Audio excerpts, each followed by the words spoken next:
Now, reports suggest that Israeli warplanes targeted areas of deployment of 132 motorized rifle brigade near the city of Latakia, which is located some 320 kilometers off from Damascus. Israeli strikes also targeted Syrian base of 107th Tank Brigade in Jabla area. In its missile barrage, Israel even targeted strategic facilities in Damascus and its neighborhood areas. And joining us on the broadcast to discuss the situation in Syria that still remains volatile is Omer Ozkizilkik. He is non-residential fellow for the Syria project in the Atlantic Council's Middle East programs. He's joining us live from Ankara. Mr. Omer, appreciate you joining us on the broadcast. Syria has, of course, announced a ceasefire. In fact, authorities say that the death toll is at least 350.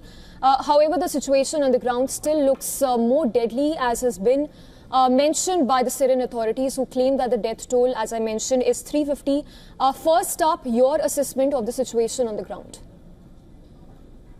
I mean, if we speak about the death toll, I expect it to increase quite a lot. I expect the death toll around 800, because we have seen intensive Israeli airstrikes against the Syrian army, and there were lots of casualties on the side of the Syrian army. So we will probably see that the number will rise up soon with more clarification from the Syrian government. That being said, the situation on the ground is as follows. The Syrian army has managed actually to control the region of Sueda, which is dominated by the Druze, and the Syrian army was capable of asserting its control over the governorate. However, due to the Israeli airstrikes and the Israeli pressure, under the mediation between Israel and Syria by the United States of America, Turkey, and Arab states, the Syrian government made the decision to withdraw from the governorate. And as of now, there is no more Syrian army forces and Syrian security personnel located inside the governorate of Sueda.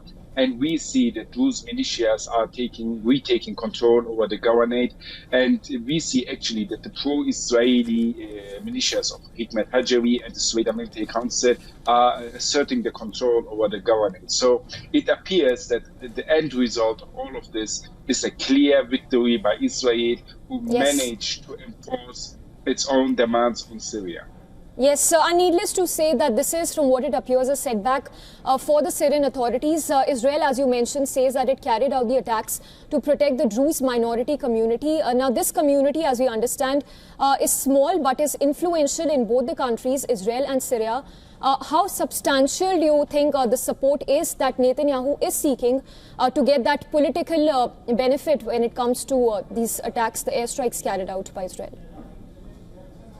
I mean, the Druze community can be divided into three. We have the Druze community in Lebanon, in Syria, and in Israel. But the Druze community in Israel perceives the Druze identity as an ethnic and as a religious identity. The Druze in Syria and in Lebanon perceive the Druze identity only as a religious, sectarian identity. They perceive the ethnic identity to be Arab. So in reality, the majority of the Druze in the governorate of Sueda are pro-Damascus. And we have seen that two of the three religious leaders of the Druze in Sueda have worked with Damascus. And we have seen that military leaders like Blaise and Balouz have also worked with Damascus. But then you have another angle, another part of the Druze who worked with Israel, led by Ahmad Al-Sharaa, one of the three religious leaders of the Druze community in Syria. And this Druze community in Israel were vehemently supporting Ahmad Al-Sharaa and the Druze community in Syria. So Netanyahu has done two things simultaneously. On one side, he has accommodated the demands of the Druze Israeli citizens in his own country. On the other side, he has achieved a major victory in preventing the Syrian government from establishing control over all of Syria, as Israel does not want Syria to be a unified, stable, and secure country. Israel prefers a divided, destabilized Syria over a stabilized, united Syria.